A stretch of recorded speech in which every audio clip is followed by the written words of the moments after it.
അതുകൊണ്ടാ പൗലോസ് പറഞ്ഞത്, அதனால பவுல் சொன்னா, എന്റെ പോരിന്റെ ആയുധം ജഡീകമല്ല, என் போர் ஆயுதம் மாம்சத்துக்குரியவைகள் அல்ல, കോട്ടകളെ ഇടിച്ചു കളയുവാൻ ദൈവ സന്നിധിയിൽ ശക്തിയുള്ളവനല്ലേ.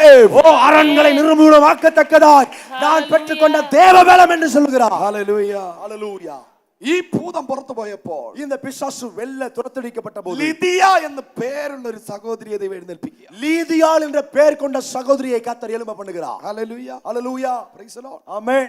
അവള് ബിസിനസ് ചെയ്യുന്നവളായിരുന്നു. அவள் ஒரு பிசினஸ் செய்யக்கூடியவளாய் இருந்தாள். അവള് തകർന്ന് തരിപ്പണമായിരിക്കുകയായിരുന്നു. அவளும் மிகவும் உருகுலைந்து உடைக்கப்பட்ட நிலையில் இருந்தாள். എന്താണ് അവളുടെ ബിസിനസ്? அவளுடைய பிசினஸ் என்ன? പർപ്പിൾ ക്ലോത്ത് വിൽക്കുന്ന ഒരു സ്ത്രീയായിരുന്നു Lydia.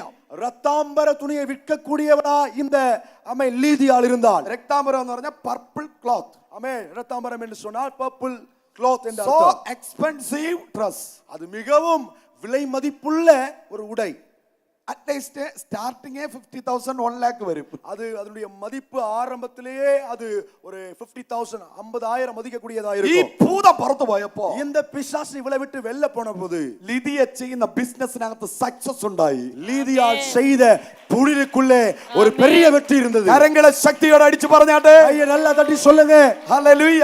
Hallelujah. Praise the Lord. Amen. അപ്പൊ പൗലോസിന്റെ ഈ ട്രിപ്പിനകത്ത് ദൈവം ഒരു പ്രവാചകയെ എഴുന്നേൽപ്പിച്ചു. அப்போ பவுலுடைய இந்த பிரயாணத்துக்குள்ளே தேவன் ஒரு தீர்க்கதரிசி எழும்ப பண்ணினார். இரண்டாவதாக ലിദിയയിലൂടെ ഒരു ഫിനാൻഷ്യൽ ഡോർ ഓപ്പൺ ചെയ്തു. லீதியாளின் மூலமாய் ஒரு பொருளாதார திறப்பை கர்த்தர் கொடுக்கிறார். കരങ്ങളെ അടിച്ചു ദൈവത്തെ സ്തുതിച്ചേ. கைகளை தட்டி தேவனை துதிப்போம். Praise the Lord. ஆமென். ഇതിനകത്ത് ലിദിയ എന്ന പേരിൽ ആരെങ്കിലും ഉണ്ടോ? லீதியாள் என்ற பேர்ல யார் இருக்கீங்க?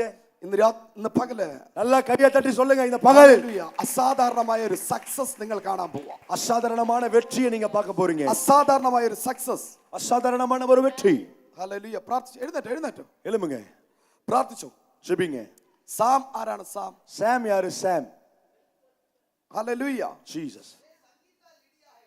ഓ കരങ്ങളെ അടിച്ച് എല്ലാവരും എഴുന്നേറ്റ് പ്രാർത്ഥിച്ചു. நல்லா கையை தட்டி. എന്നോട് പരിശുദ്ധാത്മാവ് പറയുന്നു, என்னிடத்தில் பரிசுத்தாவியானவர் சொல்லுகிறார், നിങ്ങൾ എവിടെയാണോ തോറ്റുപോയത് நீங்க எங்க தோற்று போனீர்களோ അവിടെ அங்கே ഒരു സക്സസ് കാണാൻ പോകുന്നു ആത്മാവ് പറയുന്നു. ஒரு சக்சஸை பார்க்க போகிறீர்கள் என்று ஆவியானவர் சொல்லுகிறார். സക്സസ് ആൻഡ് വെൽത്തി നിങ്ങൾ കാണാൻ പോകുന്നു. ஐஸ்வரியத்தையும் ஆமென் நீங்க வெற்றியையும் பார்க்க போகிறீர்கள் என்று സൈന്യങ്ങളുടെ യഹോവ ഈ പകൽ ആലോചന അറിയിക്കുന്നു. சேனைகளின் கர்த்தர் இந்த பகலில் தீர்க்க தரிசனமாய் சொல்லுகிறார். എല്ലാ ഫിനാൻഷ്യൽ ബാക്ക്ഗ്രൗണ്ടുകളെ ഡോറുകളെയും കർത്താവ് ഓപ്പൺ ചെയ്യാൻ പോകുന്നു. எல்லா பொருளாதாரத்துக்குரிய கதவுகளை கர்த்தர் திறக்க போகிறார். എല്ലാവരും ഇരുന്നു. ഹല്ലേലൂയ. எல்லாரும் உட்கார்ந்து கொள்ளுங்கள். ഹല്ലേലൂയ. ஹalleluya.